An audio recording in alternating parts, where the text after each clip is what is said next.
Hello guys, welcome to Daily CAD Tricks with me. Another tutorial na naman for today. In this video, tuturuan ko kayo kung paano magbasa at mag-drawing ng isang 2D object gamit ang AutoCAD software. Kaya, tara! Okay guys, I have here an example of 2D object. Okay, so isa siyang mechanical part. Okay. So, tuturuan ko kayo ngayon kung paano mag-analyze at magbasa ng 2D drawing. And then, kung paano nyo ba ito mag-drawing using AutoCAD. Okay? So, meron ako ditong example ng basic 2D lang. Okay? And then, as you can see, naka-define naman lahat ng mga dimensions nila.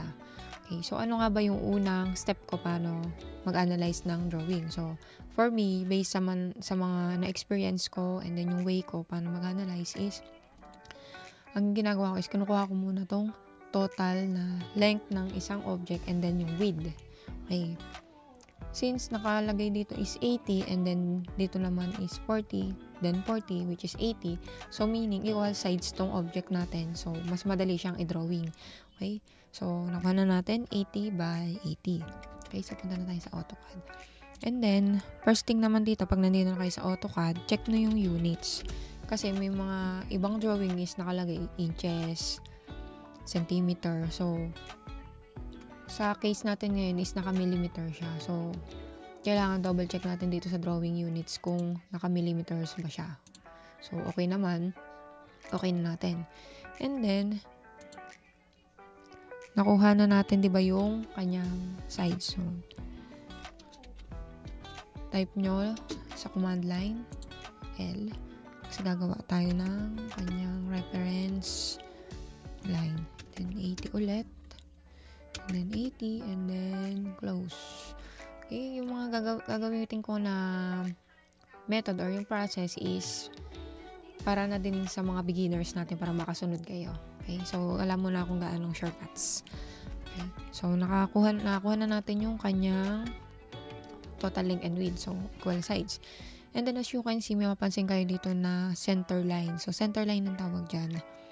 So, ang gagawin natin dyan is gumawa muna tayo ng layer. Okay. Type nyo sa command line, layer. Okay, since nakagawa na ako. So, pwede nyo naman na i-rename natin. Lagyan na lang natin para di masyadong mahaba. Ref line. Yan. Ref line. Okay. And then, ang color na sinet ko is cyan. Pero, palitan na lang natin. So, lagyan natin violet, di ba? Okay. And then, for the line type, pili ka lang kayo dito sa description niya. So, pinili ko tong center. Okay. So, marami dyan pagpipilian. Pero, kailangan natin kasi is the center line. So, okay lang natin. Set mo siya sa, double click mo para ma-set current natin siya. Okay. So, gawa muna tayo ng center line. Kunin nyo tong pinaka-midpoint nito. Then, dito. Ilang sides. Okay? So, meron na tayong center line. Okay? So, simulan natin dito sa malaking circle na to. Naka-declare dito is circle with a diameter of 40. Okay? So, gawin na natin. So, type nyo sa command line C. And then, go. Oops. Yan. So, nakaset pa nga pala yung layer natin sa reference line. So, kailangan i-change natin siya into layer 0 kasi yun yung object natin. So, double click nyo lang siya and then close. Okay. Type nyo uli. C. And then, diameter na 40. So, na. Ano natin. And then, kukunin naman natin tong mga sides na to. Okay. So, paano? Since nandito naman ang mga dimensions niya, nalagay na rin naman natin ang center line, mag-offset na lang tayo. Okay. So, ang gagawin natin is, kunin muna natin to. Since nakalagay is 30, divide mo lang sa 2, 15. Okay. So, itong center line na to, offset nyo lang siya ng 15. 15 sa taas, and then 15 sa baba. Okay. So, nakuha na natin. And then, punta naman tayo dito sa bandang taas na to. So, nakalagay dyan is 20. So, divide lang ulit natin siya by 2. Okay, di 10. Offset ng 10. So, this one, and then this one. Okay, so, nakuha na natin to, and then this one. So, pag-connect lang natin siya. Connect lang natin. Then, since meron naman siya dito, trim na lang natin to. Ayan. Okay, so since sabi ko nga equal naman siya, pwede na natin siyang i-mirror. Okay, so i-mirror natin. Type nyo sa command line mi, click nyo ng object na i-mirror, and then the center line, then enter. Okay, so trim lang tayo. Yan. Okay, so nakuha na natin tong kabilang side. So para hindi na tayo masyadong malito, burahin na natin tong mga excess lines na to, since, and then this one, maglagay lang tayo dito ng ating reference. So burahin na natin din tong excess line. Okay, so nakuha na natin tong sides. Next thing naman tong circle na maliit. So nakalagay dyan is may distance daw to mula dito sa edge ng 10 up to this one sa center point ng circle. Okay, so offset lang ulit natin siya ng 10. Offset natin ng 10. So ito na yung kanyang center point. And then nakalagay dito, so, since di mo makita kung nasaan dito yung anong dimension niya, di ba? So tingin ka sa ibang circle. Okay, so dito may nakalagay na dimension. Nakalagay dyan is 5 dash diameter of 10. So meaning, 5 circle, ang diameter niya is 10. So ilan ang circle dito? 1, 2, 3, 4, 5. So ang dimensions nito or the diameter nito is 10. Okay, so gawa ulit tayo C, center point, B, and then 10. Okay, so nakuha na natin ng kanyang circle. And then, since hindi rin naka-declare dito yung sides niya, so assume natin na 10 din siya. Or another way is this one. Then nakalagay na center to center. Ang kanyang dimension is 60. So mag-offset ulit tayo. Divide mo yung 60 by 2, de 30. Offset ulit tayo ng 30. So ito ang reference line natin. Offset nyo dito sa baba and then sa taas. Ayan. So nakuha na natin tong center line. So ayan. Gawin nyo is i-copy nyo na lang to since same lang naman ang diameter to. Then copy nyo na lang din dito. Okay? So nakuha na natin tong tatlong circle. Then another. Delete ulit natin para hindi masyadong marami ang lines. Kaya malito. Okay. So nakuha na natin tong half niya. Diba? So dito naman tayo sa right side. Okay, so may nakita kayo dito na dalawang circle ulit. Same sila ng diameter pero yung kanilang distance is not similar dito sa ibang side. Okay? So ang gagawin natin dyan, i-analyze na ngayon natin. So kunin muna natin yung center distance na itong dalawang circle na to. So may nakalagay dito na 30. Okay? So divide natin by 2, 15. Okay? Offset ulit. 15. This one and then this one. Okay. So, since hindi given yung distance nito from dito, so, i-assume natin na same lang din sila dito sa side na to, which is 10. Okay. So, offset ulit natin siya. Offset ng 10. Pabalik. Okay. So, ito na yung kanyang center point. And then, diba nga, equal naman sila. So, copy lang ulit natin tong circle na to.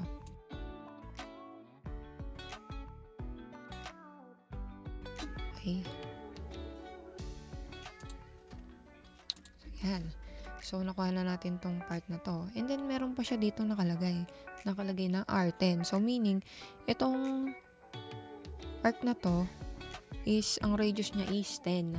So, saan tayo kukuha ngayon ng center line? Siyempre, dito din.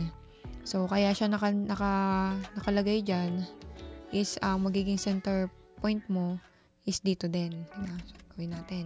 Radius niya is 10. O, C. So, lagyan natin is 10. So, ayan na. Nakuha na natin tong sides na to. Then, another one. Meron pa ditong nakalagay ulit na circle na radius daw is 15. So, saan tayo kukuha ng center line yan, di ba? So, kung hahatiin naman natin tong 15, hindi naman din siya sasakto dito. So, ang next na gagamitin natin command is this one. Okay, so set muna natin to ng kaunti. Okay. Then this one as muna natin. And then trim muna natin to. Okay. Ang gagawin natin dyan is punta kayo sa command line, type nyo C. And And then, lagay nyo is TTR, meaning tan radius. Okay, meaning dito siya yung kanyang tangent radius. Meaning ng tangent, yung kanyang edge. So, nakadikit siya. Okay, so, click nyo tong, or type nyo TTR, then enter. So, click natin dito, and then, here, and 15. Okay, so, nag-tangent na siya dito sa circle. So, nakuha na natin tong side na to. Ang gagawin natin is, ititrim na natin tong mga excess line.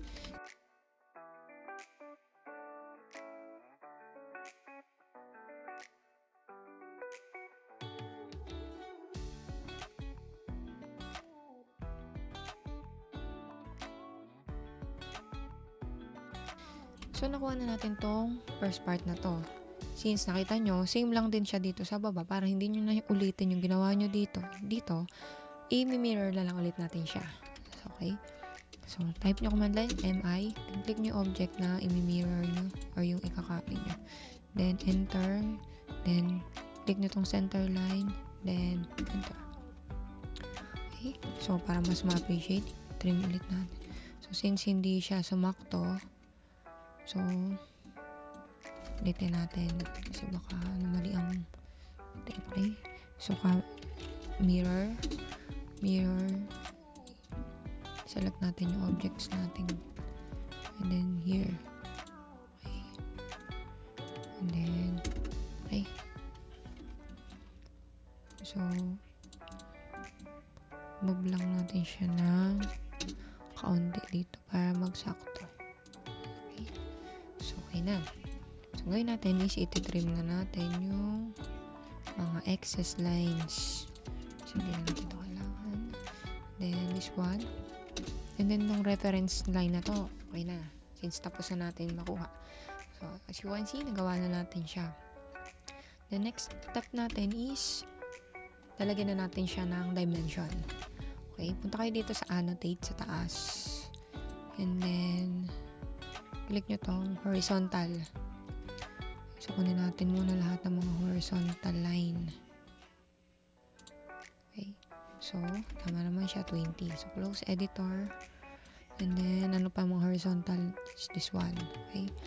Dito sa edge. And then, dito sa edge. So, lagyan natin medyo higher siya. Okay. 30. Tama naman. And then, dito sa part nito. So, mula daw dito sa edge and dito sa center nito is 40. Okay, so tama naman.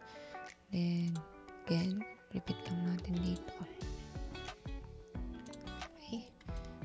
So, nakuha natin 40, 40. So, ano pang horizontal? Ito. Kunin natin tong edge na to dito sa gitna. Okay. And then, so wala na. Okay na mga horizontal. So, okay na siya. And then, para ulit sa annotate, vertical dimension naman. So, kunin natin tong overall na length niya. Okay. So, nakalagay dito 80. Okay. So, tama naman siya. Close editor para dire-diretso na. And then, center to center ng dalawang circle. One. Okay. And then, this one, yung sides na to. Naman. And then, dito naman sa kabila, tayo dito, ang kanyang center to center is so may mali tayo. Then, this one, center to center, vertical pala. So, this one. Yan, is 30. Okay. So, 30 siya. Okay? And then, itong outside naman is 50. Pwede natin to. And then this one is 50.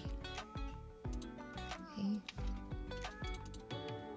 Lagay natin is 50. Okay? So, editor.